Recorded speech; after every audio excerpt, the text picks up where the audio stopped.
In whatever I do nowadays, I always try to be kind, present, and open. And those are the big three. And I use it in my coaching practice. I use it in my leadership workshops. I use it with my wife. I use it becoming a dad in 3 months when everything goes according to plan. Breaking those three things down, being kind is really all about self-acceptance and acknowledging that we have value and potential, and not only ourselves, but also other people. Then being present is all about what's going on with me right now, emotions, events, else, and also the people around me, the people that are important to me. Maybe the person that just snapped at me at the Starbucks, they are angry because they have a problem at home, right? So let's not rush to judgment, but give them the benefit of the doubt and be kind with them as well, because we don't know what's going on in their life. And being open is all about putting the change into action, right? So now that we have this clarity, now that we have this insight, what are the small iterative steps that we can do to step by step become that version of ourselves that achieves all these great things that we want for ourselves as simply as a consequence of who they are. Welcome to the EnvisionAir Podcast. If you're new, I'm your host, Nicole Minuan, and this is your go-to self-development podcast where we envision living our best lives, ones filled with unlimited possibilities, by exploring everyday topics related to health, wealth, community, and love. If you're returning back, a very warm welcome, EnvisionAir. I'm so happy that you're here, and I cannot wait for you and I today to listen, learn, and grow together.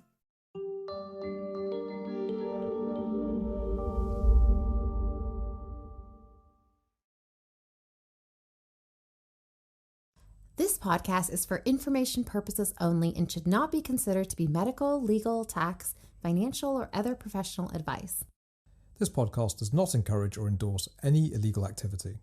We are not responsible for any losses, damages, or liability that may arise from the information in this podcast. The views explored in the podcast may not always be those of the host. Today, we have a very insightful topic to discuss, which I hope that none of you is having to go through right now. But if you are, please know that you're not alone, and I know this episode is going to be really helpful. Today, we're going to be talking about building resilience through redundancies and restructures. Over the last few years, we have seen significant changes in the market, and many industries have contracted. And as a result, there have been so many corporate restructures and redundancies that have followed. This is why I'm really happy that we have Benedikt Oehmen as a guest on the EnvisionAir Podcast. And Benedikt is an author and a career transition coach. He's dedicated to helping professionals survive redundancies, also known as layoffs, and he is committed to helping them to forge their own path towards security with purpose. Benedikt's journey began when he faced his own series of layoffs at his old company where he was managing a team. And he had been at this company for 17 years, and he was managing this team of 7. And unfortunately, he was told about layoffs being implemented. Through his journey, Benedikt developed a unique approach to helping professionals navigate career transitions. And it's encapsulated in what he calls the Big 3 framework.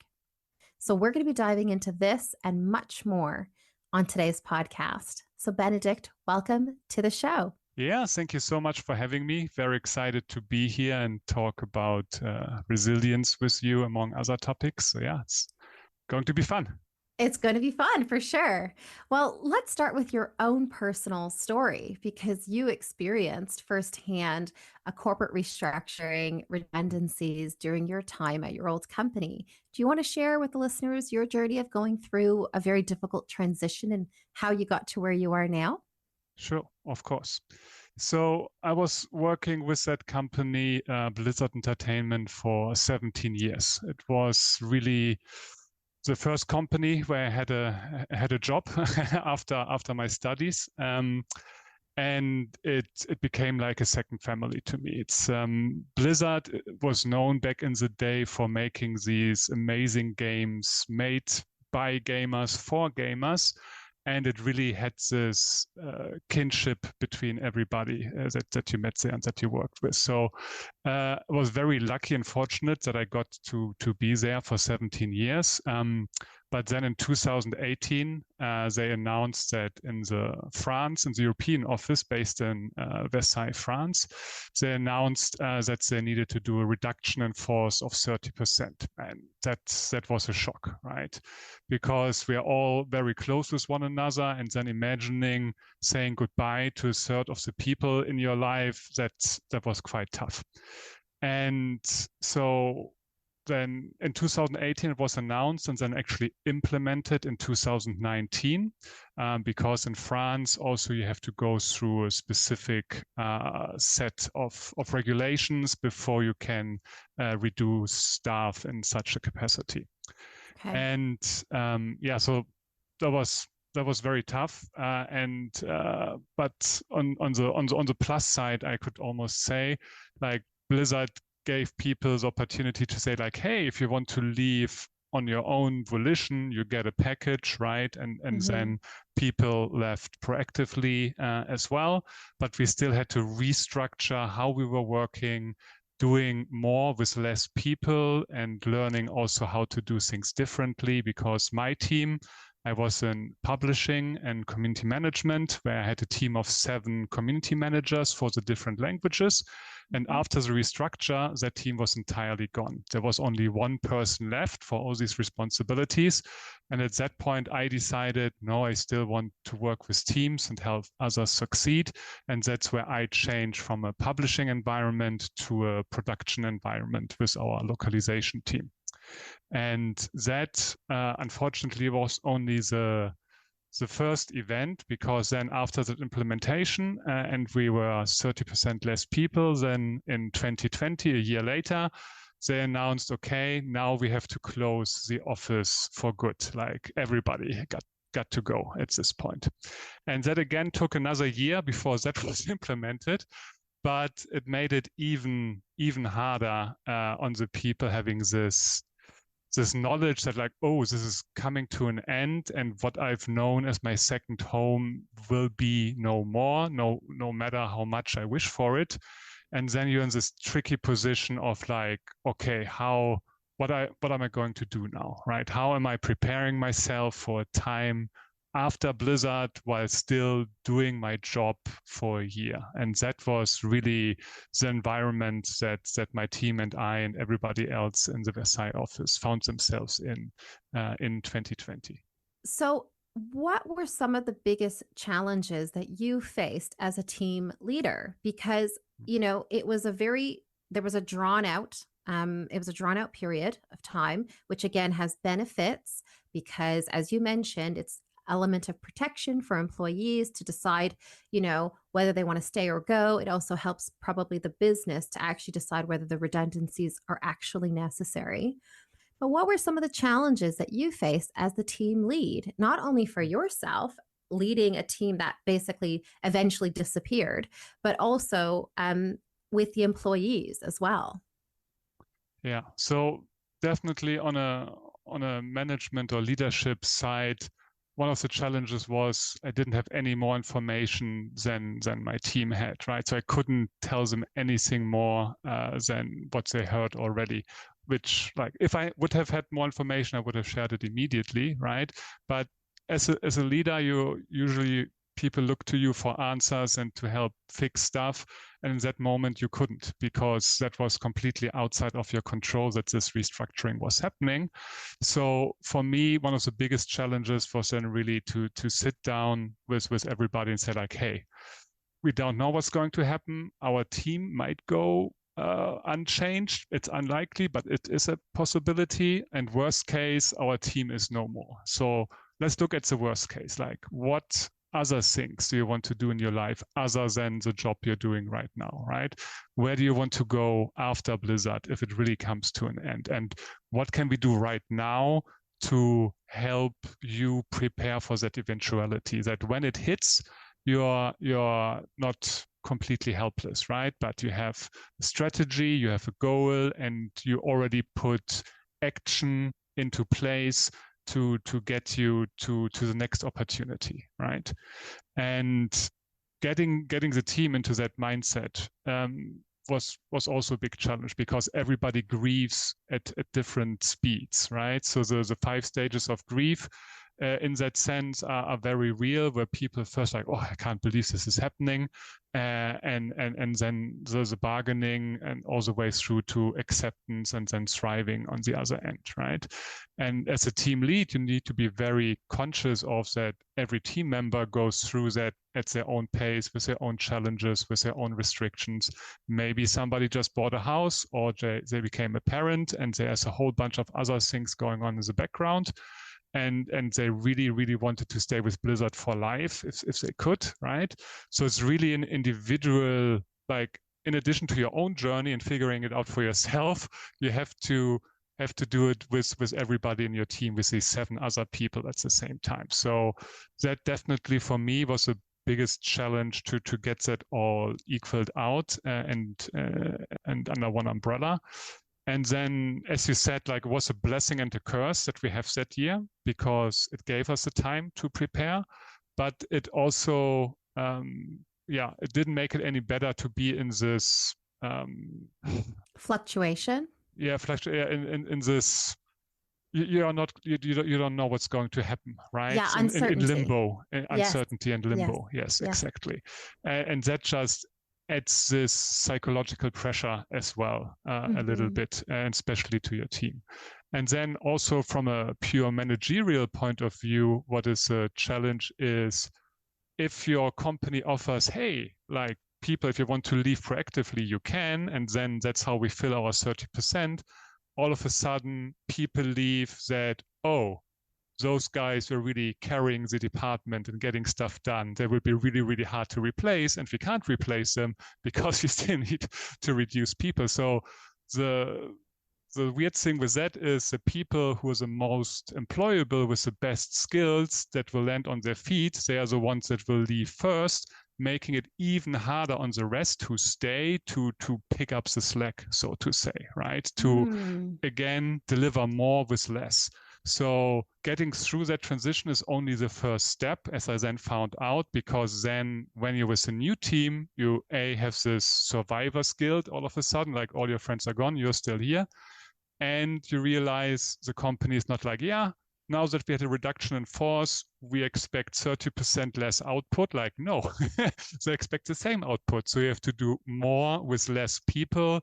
And then you get into these challenges of potential burnout and follow-up problems and challenges with individuals that do not know how to cope with this new set of responsibilities, because your job description also changed, because all of a sudden, instead of doing stuff in-house, we have to work with agencies, and we have to manage those and negotiate and all those kind of things. So that's all stuff people have not necessarily done before, and then needed to find their way into relatively quickly, because we still had the goals that we had for the end of the year, right? Yeah, 100%. So, okay, let's go back to the first stage, because you said a lot of really interesting points there. And what I've just from what you've said, what I heard is that you almost did like a reverse engineering in some ways of like, let's start with the worst case scenario rather than, which was so interesting because that stance was really insightful. And I think if you go to that place in your mind, and you said it, mindset, so you're helping your staff, your team, your employees you're managing, you're helping them to actually get into the right mindset to say, okay, well, what's the worst case scenario? And so I have 2 questions on that. One, like, is that the directive that you got from your higher above people, or is that something that you just kind of intuitively knew because you had been, reading or, fine tuning your own leadership skills? And the second question I have is, how did that look practically? Were you actually, setting up one-to-ones with each of the team and sort of almost coaching them through this period and trying to understand what is the worst case scenario and essentially what they want from this situation? So for the first question, it's nothing that anybody told me to do. It was more like instinct, because like, hey, if we're prepared for the worst case, then that implies we are prepared for all the better cases as well, right? So for me, it was just a very logical step to look at that and say, like, if that's the thing that's going to happen, what is within our power, what we can do about that, right? Mm-hmm. So for the reduction in force, so for the first one, the 30%, it was, I think we started more in a group setting, and everybody, like, after the initial shock was like, okay, like, what are we going to do now? And a good chunk of the team proactively started looking for opportunities outside, because they knew I cannot go through this year not knowing what's going to happen. That's too much pressure. At this point, I just want to get out. And that was then, okay, cool. How can I help? How can I support you best in that endeavor, right? If you say, like, this is the way you want to go, you're sure, what can I do as your manager to help you, right? And that could be mock interviews, writing a recommendation, whatever have you, right? With the rest of the team, we sat down and said, like, okay, so if you aim at staying at Blizzard, right? Let's assume community as you know today does no longer exist in the future, right? What are some other teams and responsibilities and challenges that you're interested in, right? And then everybody came up with their own unique things that were important to them. And we said, okay, cool.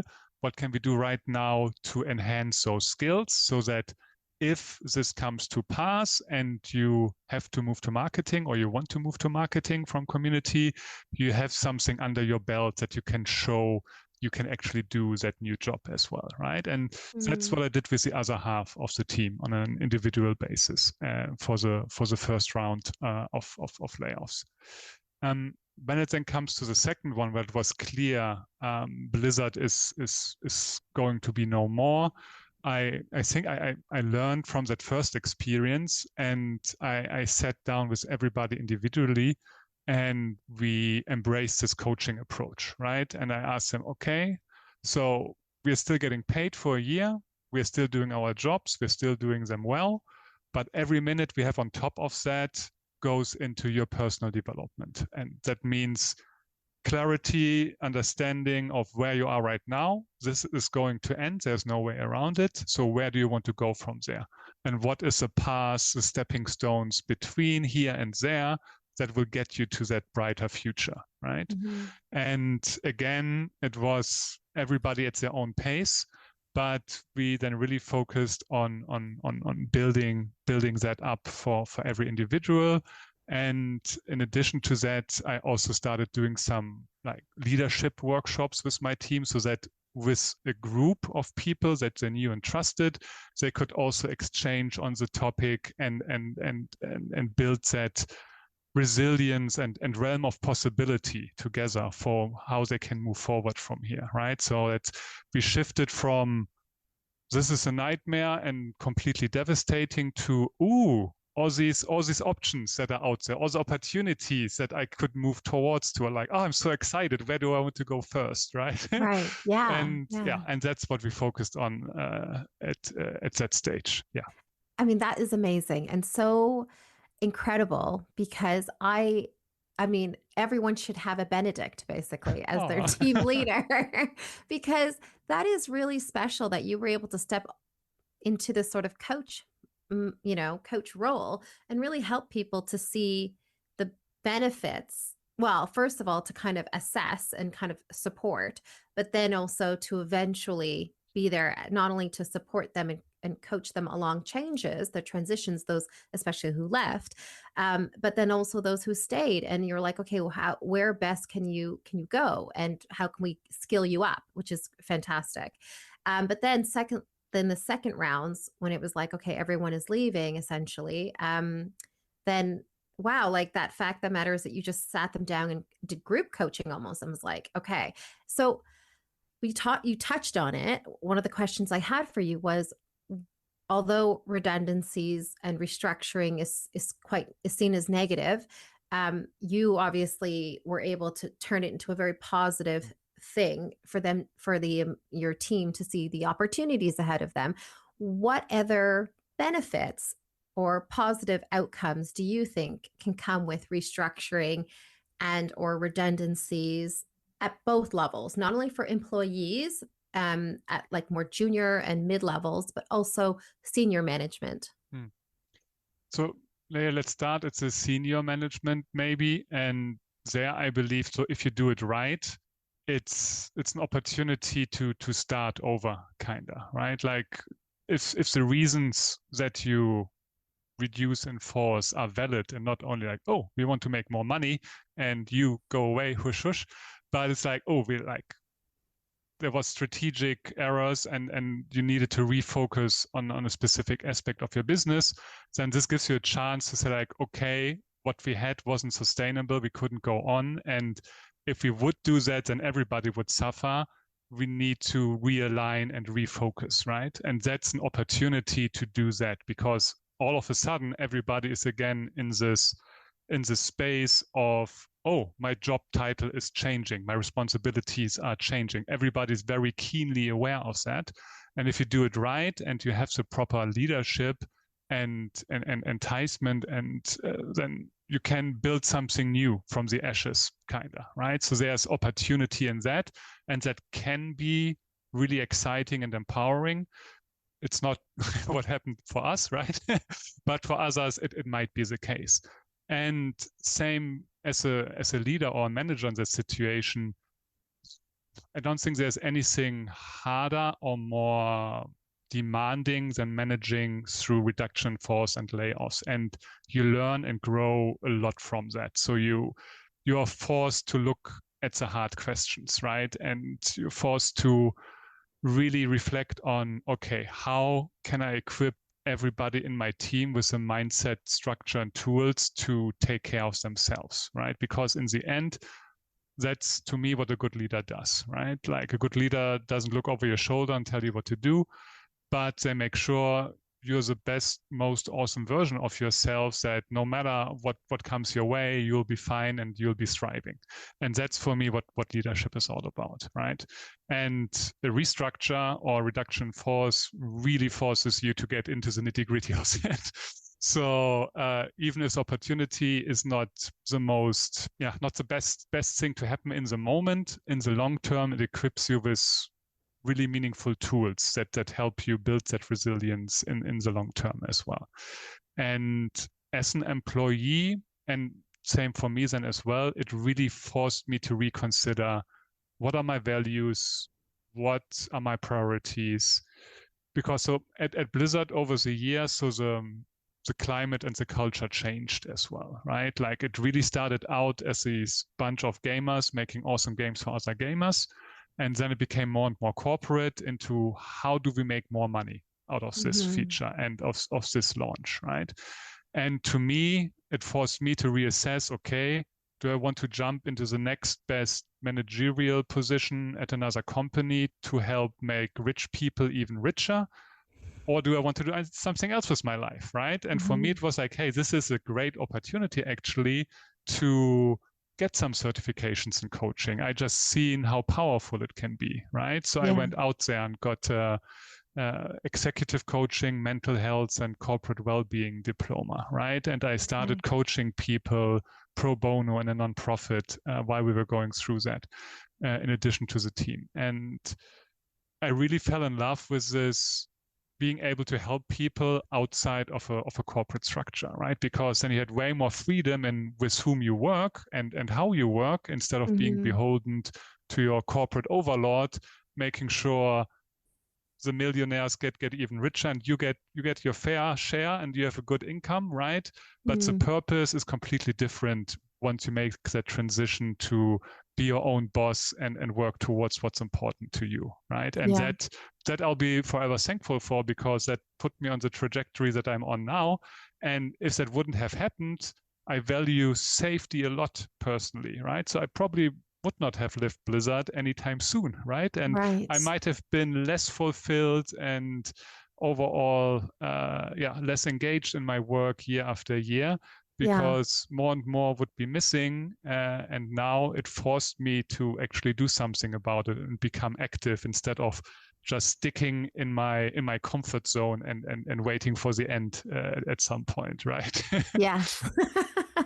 Yeah, that is a very good mindset that you have adapted, particularly with your own circumstances and reflecting on your own sense of when this happened to you as an employee, manager. You had a team, but nevertheless, it still forced you to also reconsider your values and also, take a step back and look back at, your trajectory in the past and also what it meant for the future, which is really fascinating. Obviously, you're very self-aware. So let me ask you, if we're getting into, because it sounds like what we are, again, talking about today is this idea of building resilience. And that is in large part how you learned almost to build resilience in your own career through this huge transitional period. Yeah.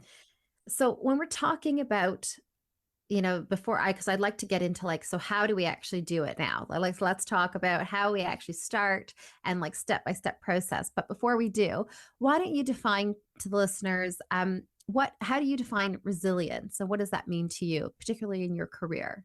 Mm-hmm.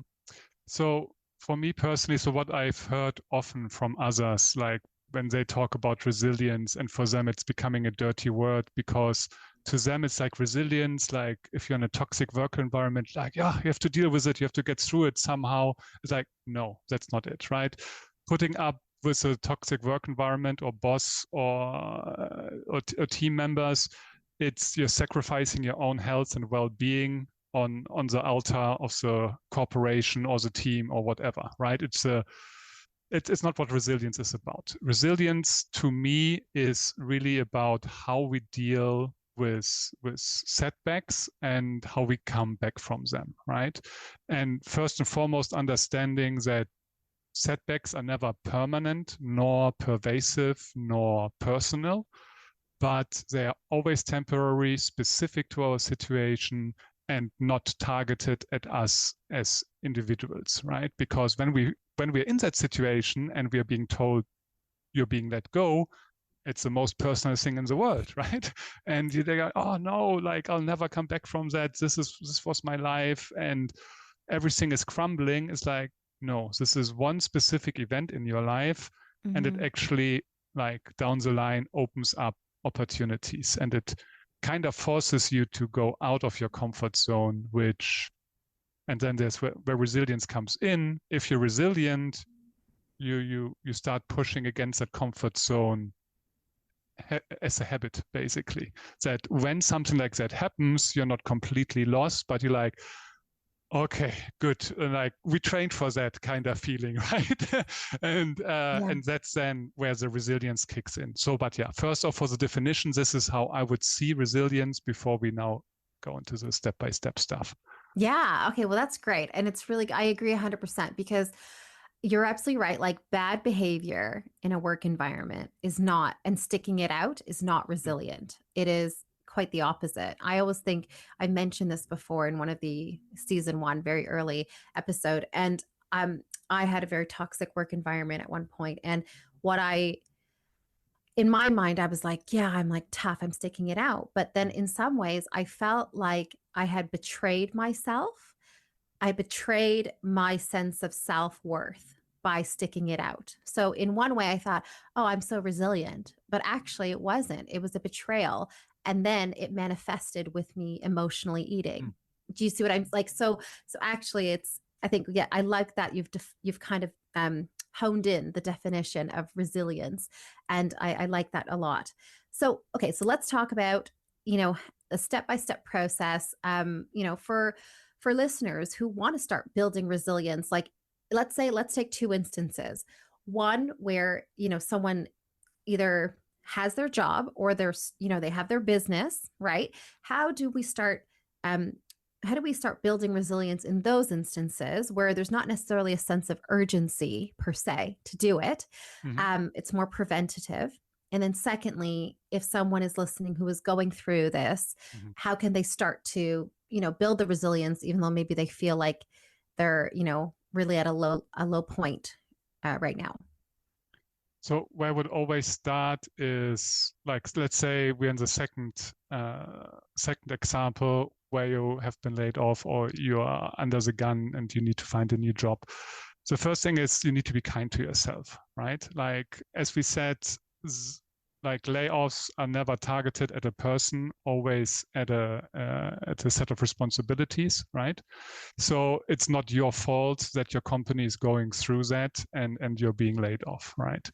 So that's where this kindness is paramount, because else when you start judging yourself and telling yourself, oh, you idiot, and what have you done? And if I only had done this, and that is like you go down this rabbit hole and there's no actionable path. There's no there's no constructive way forward from that. So first off, and for me, is always having that kindness for yourself, right? And that's also now in the first case, if we are in a safe space right now, or we're doing our thing, right? And we're doing well, but we ask ourselves, okay, how can I be kind to my future self who might run into being laid off, right? What can I do right now to prepare future me for that eventuality? Because it's a very real eventuality, especially in the tech sector where I'm active. There's a lot of people being made redundant everywhere. So, and what we can then do is ask ourselves, okay, if I lose my job tomorrow, like, how do I feel about that? And then if you feel afraid and panicked and have anxiety, the good news, that means you have room to build up your resilience. If you think about that and you feel like the sense of adventure and this is exciting and all the places I will go, then also good news, resilience is already in a good place. So whatever the way, good news all around. Yeah.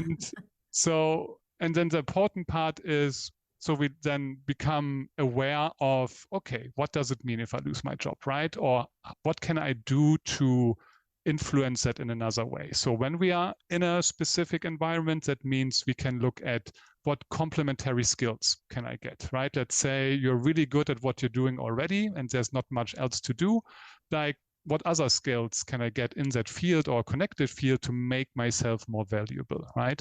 This way we can influence that the decision makers don't want to get rid of us because we're a really good high performer, right?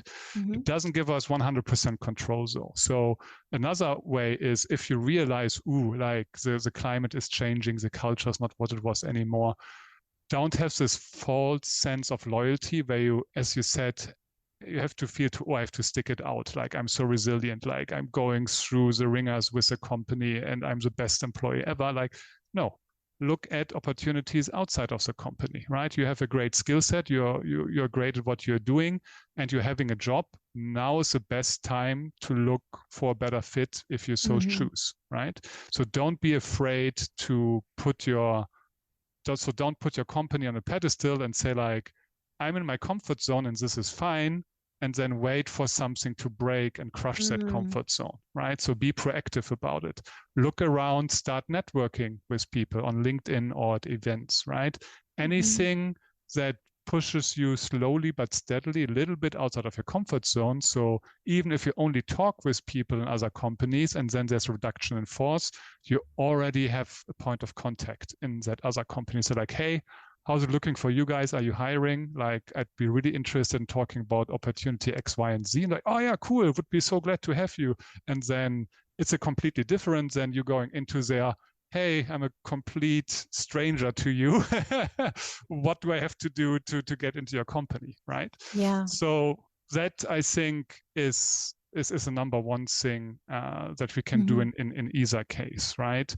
Really be present with like, what if I lose my job tomorrow? What can I do right now to soften the blow and increase my chances of finding something or doing something that is in line with my values? And that again brings us back to what I said, where I was forced to reevaluating my values and beliefs and goals. Just do that proactively. Don't wait for your company to close, right? Yeah. And then going back to the person, let's say if they have lost their job and they're currently in the redundancy, what steps would you recommend they start taking right now in terms of, building that resilience or building back, let's say, resilience? So it's really then looking at, okay, where am I right now, and also how much leeway do I have to find something new, right? Like if you really need to have a job ASAP, don't try aiming for your dream job, right? Like aim for something that in the interim pays the bills, that you can keep going and keep preparing and improving yourself for that dream job, right? So it's always easy when you talk to life or career coaches. It's like, hey, what is your ultimate goal, right? And we work towards that. And that's completely right. But along the way to getting that dream job might be a job that is okay and pays the bills. And while you're in that job, you remove that pressure of needing to find something immediately because maybe you have 3 kids you need to take care of, right? And it's really, don't close yourself off too much to opportunities that are not like your ideal choice. Like also look at stuff in the near future that is okay. And so when then comes to resilience specifically and how to build it up. So first, again, we need to be kind to ourselves and say like, hey, I am in a challenging position. It's okay to be afraid. Like this emotion is here not to get me down, but it's your body talking to you. It's letting you know this is something important to you, right? This is why you're afraid, because you need to take care of your kids or yourself or whoever. So that emotion is nothing bad. You don't need to try to run or hide from it or extinguish it, but accept it as that voice that it is, that tries to help you and put you and say like, hey, this is important. Yeah, what are we doing about this, right? So it's more of a partner than an enemy, that anxiety that can creep up, right? And that for me is the first part. And then it's again all about being present. What are my skills right now? How can I improve these skills? Who do I know? How can I improve that? What is needed in that job that I'm aiming for? Or do I want to create my own thing? If I create my own thing, how do I set myself apart from everybody else who is doing X, Y, Z, right? Like, what is my niche that I can explore? And what are the different avenues of revenue that I can make from that, right? So there's a whole bunch of things to consider, and that's why you have career coaches and other things, because that will take time, right? Don't expect to solve that overnight because it's impossible, but you need to be open to building that future one step at a time, right? So the way that I see it, you want to become that person who, due to the quality of their knowledge and skills and mindsets and behavior, are the person that solves these problems for you, basically, right? Just by being themselves. And your goal is to become one step at a time to become that person. And so you need to be open to the process and not trying to force stuff overnight, but understand that great change is an accumulation of small iterative change. Oh, I like that. That's very good. I always think that change and little steps that we take compound over time. So this is the same idea that, small changes you can make now will help you in the future.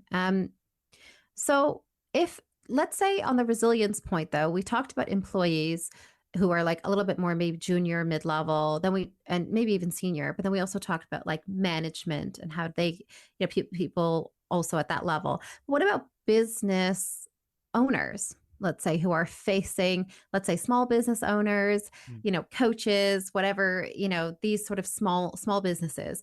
How can they, let's say, build resilience because they're operating in a little bit more of a different environment where it feels like everything rests on them in some ways? Do you have any advice for listeners who are small business owners? Sure. Like if anybody has the ultimate answer here, I'm also happy to hear it, right? Because I'm in the same situation and I will not have the perfect answer, but I can share what works for me, right? Yeah. And that is, so if you have your own business, you have to do everything, right? From the marketing, outreach, networking, creating the content, delivery, whatnot, depending on what you do. And here, what I found the most intriguing is again, this idea of complementary skill sets, right? Like if you are somewhat okay at animation and you're somewhat okay at storytelling, if you put together animated YouTube videos on a specific topic that nobody else does, you might gain a huge following, right? You're not the best in either, but together you fill a niche that was unfilled before, right? And that's really interesting to look at, because if you go out and say like, hey, I'm going to be a life coach or whatever, right? And they're like, yeah, good luck. Because if you don't have any specific niche or approach, there's all these gurus, for lack of better terms, that I personally am not a big fan of, because they give you the vibe, oh, only I can solve your problem, right? Right. And it's not what coaching is about for me. Yeah. But in that environment, if you try to break into that and become the next guru or whatever, first, I wouldn't recommend that, because to me it's dishonest. But you would need a very specific point of entry or a very specific niche that sets you apart from the rest, right? Yes. But the same if you have a service provider and say like, hey, let's do career coaching or executive coaching or what have you, then what works for me, for example, because I struggle a little bit with like, yes, you need to find your niche and distinguish yourself in it. Like where I kind of found my niche a little bit for myself is I really want to work with passionate people. Like, and for me, passionate people or geeks, how I like to call them, is really people who are unapologetic about what they love and they embrace it and they show it to the world. And that's what, for me, what geeks are all about, right? And that's why my tagline is "Coach to the Geeks." Is right? that okay? Yeah. But it's not only targeted at gamers and nerds or whatever, but really people who embrace their passion and go full throttle with it, right? Might be a banker, like if they're like, finance is the coolest thing ever, like right? So so in that sense, it's really evaluate and test with friends and family and clients what resonates with them. Like try to identify what is your ideal client. Put it into a statement to like, I help this ideal client deal with this specific challenge by doing this specific thing. Like you need to nail it down. You need to meet the people where they are, right? Like everybody seeks a service provider or a solution because they have a specific problem. If you're out there and you're like, hey, I have the general solution to everything, might be awesome, but nobody's going to pay any attention to you because they're looking for somebody to fix their specific problem right here, right now. So that is really what I've learned the most in the past couple of years is, even though it feels counterintuitive to me, you need to create a niche somewhat for yourself so that people start paying attention to you, right? But once you picked them up where they are, or you met them where they are, then you can open up this entire world to them of like, oh, now you can, all the places you can go from here, right? And the skills of resilience then also is not only for your workplace, right? And how to find employment. Might also be there's an unfortunate event in your life, right? Like might be a personal injury, might be somebody close to you falling ill or even dying, right? And then the principles behind it remain the same, right? By being like present with like, this is stuff that can and will happen at some point. And instead by being blindsided by it, what can I do right now to make the best of it? And that might be just, I'm spending more time with my friends and family because I want to enjoy every minute that I have with them, right? That could be as simple as that. And so it's like this resilience thing, right? It's a very small thing. But it applies to so many things, right? 100%.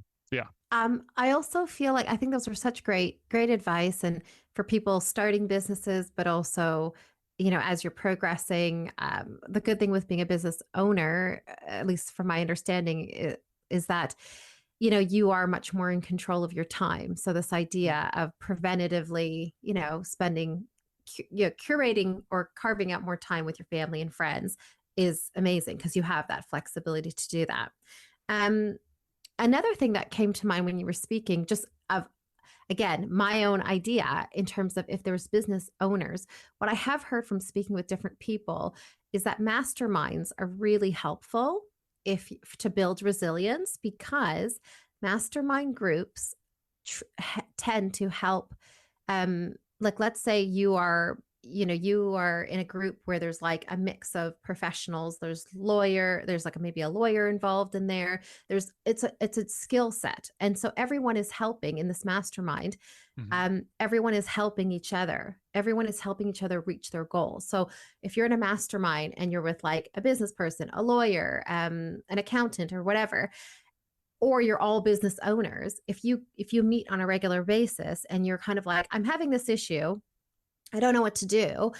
Someone in that group might say, actually, I know someone who can help you, and so on. So that can kind of build resilience when small business owners are facing individual like issues with their own business. That's something that I just thought of, because I have heard those are amazing. So definitely. So 100% agree with that. Like, what worked for me was really partnering up with former colleagues of mine, basically, who are in the same space, and just, you don't even have to like say like, oh, I have a problem with this and that. But for example, we worked then together on our leadership program, right? And just by presenting it to them and speaking out loud, you realize, this I can do better, right?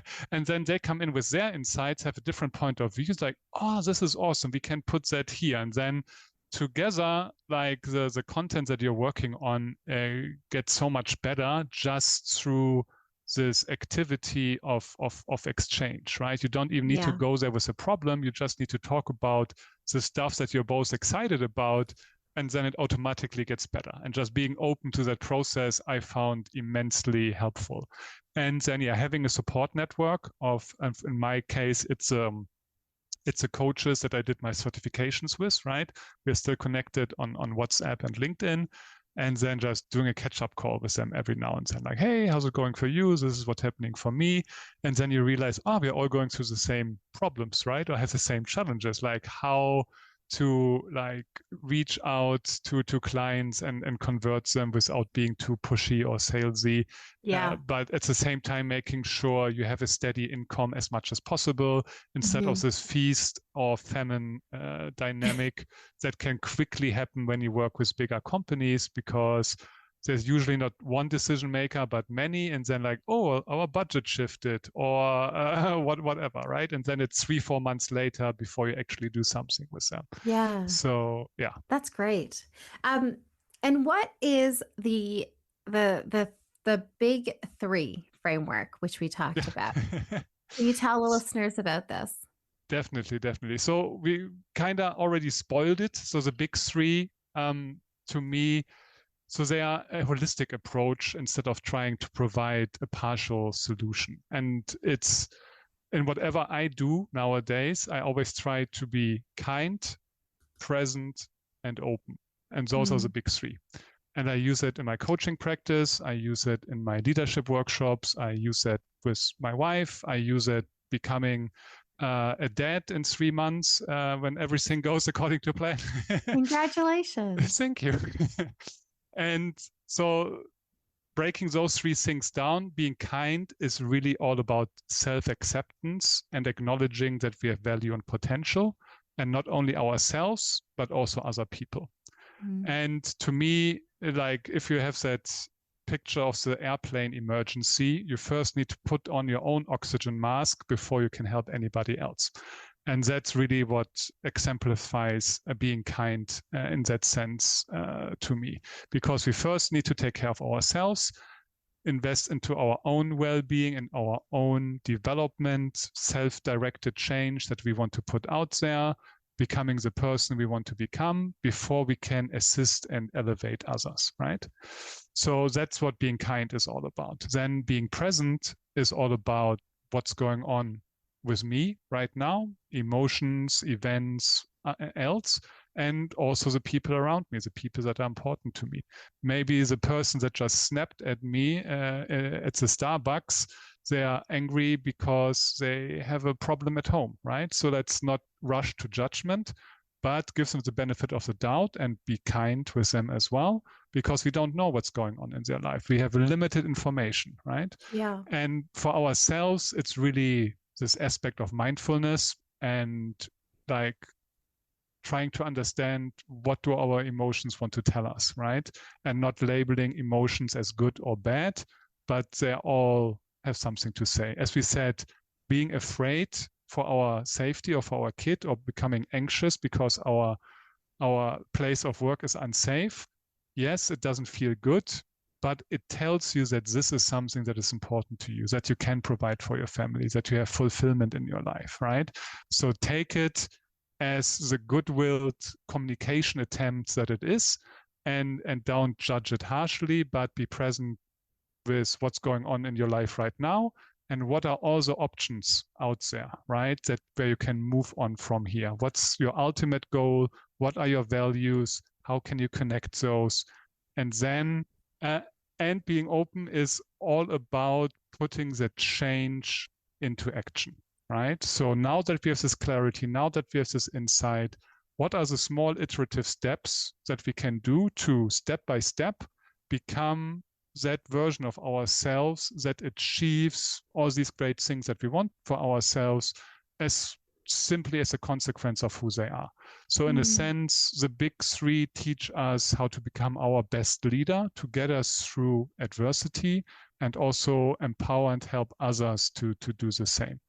And that's what I really love about it, because it helped me get through these challenges at work, reduction in force, creating my own company.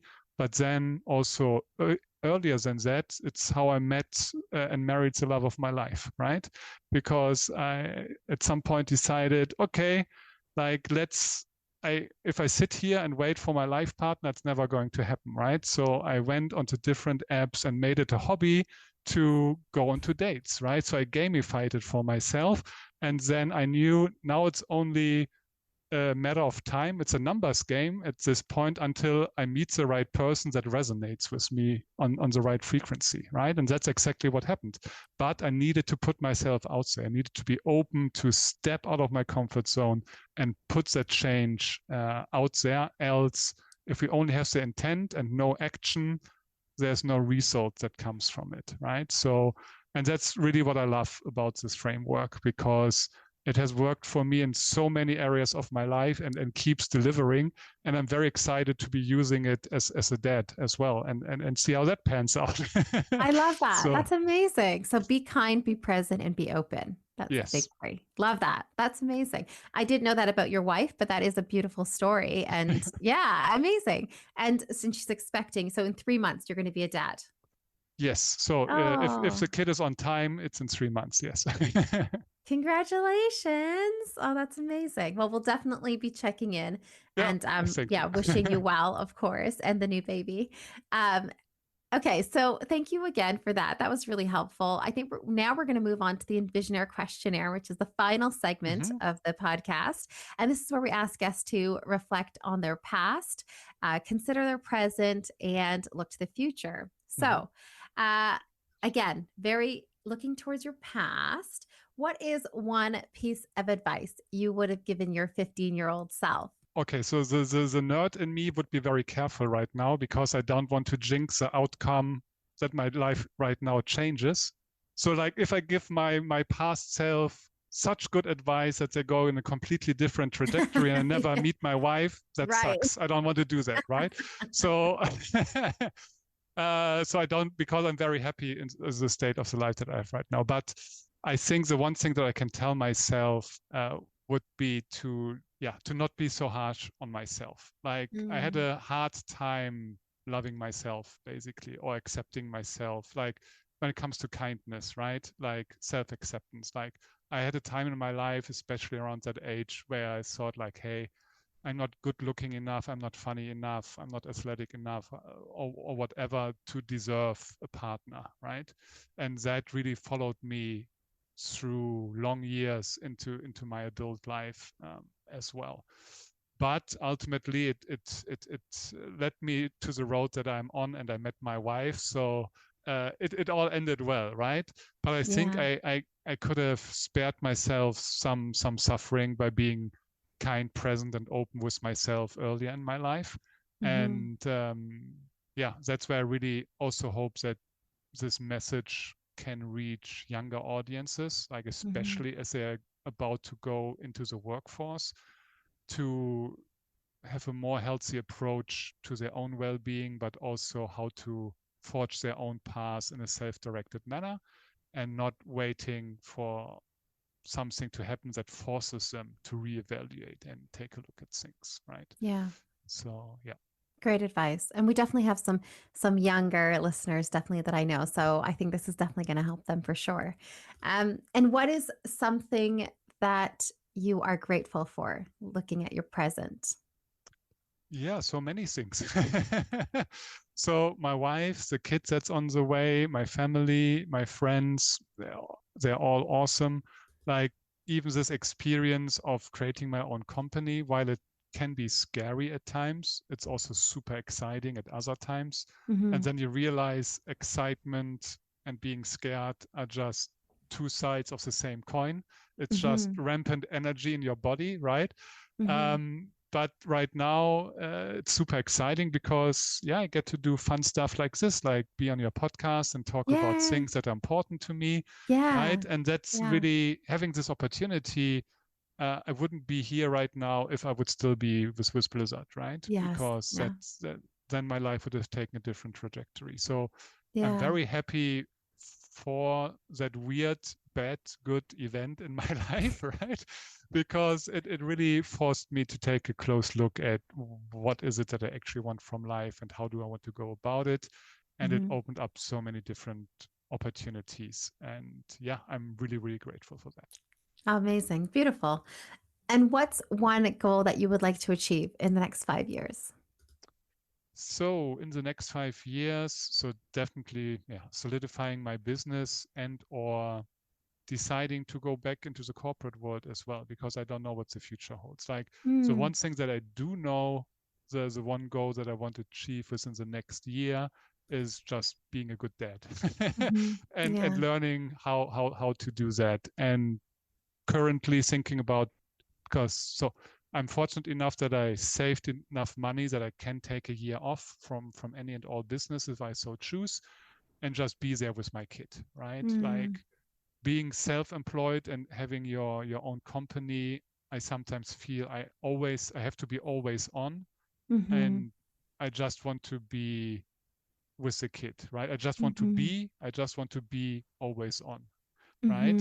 And I think that's being kind to myself, but also my kids and my wife, because we just can spend more time together. And I might get even more insights of what really resonates with me and adjust my business accordingly down the road, right? So I think like taking that opportunity and saying very consciously no to business for at least 6 to 12 months is something that I want to do and experience and see what that is all about. Because raising tiny humans, I think it's a ultimate leadership challenge. So I love that. I've never heard that being described that way, but that is a good way to describe it for sure. Oh, I love that. Well, we'll check in with you in the next 6 months, see how you're doing. Oh, definitely. I would appreciate it. Yes. Right. Well, before we wrap up, where can listeners get in contact with you and learn more about what you're doing? And if they want to get some coaching, how do they get in contact with you?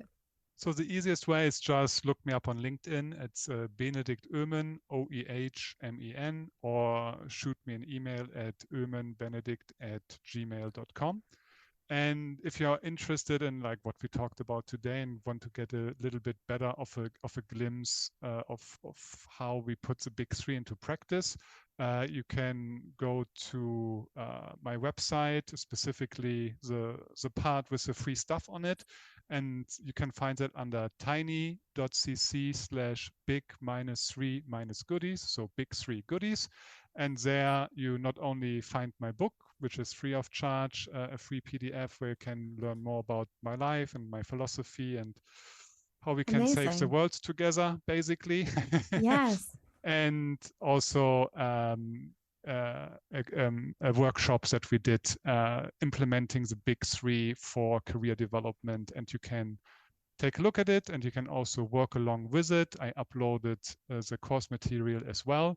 And if that sounds interesting to you, just give me a poke and we schedule a free call and we explore how the big three might be beneficial for your career development or for your life in general. And yeah, that's fantastic stuff about me. That's amazing. Well, I'll put everything in the show notes as well, so people can just scroll down and it'll be linked, hyperlinked, so it'll be there. Amazing. Well, thank you again, Benedikt, for being on the EnvisionAir podcast. And thank you to the EnvisionAirs for tuning in. Remember to stay curious, stay open, and keep envisioning your lives with unlimited possibilities. Thanks, everyone, for listening to the EnvisionAir podcast. Make sure that you like and subscribe to this podcast so that you stay up to date on all of our new episodes.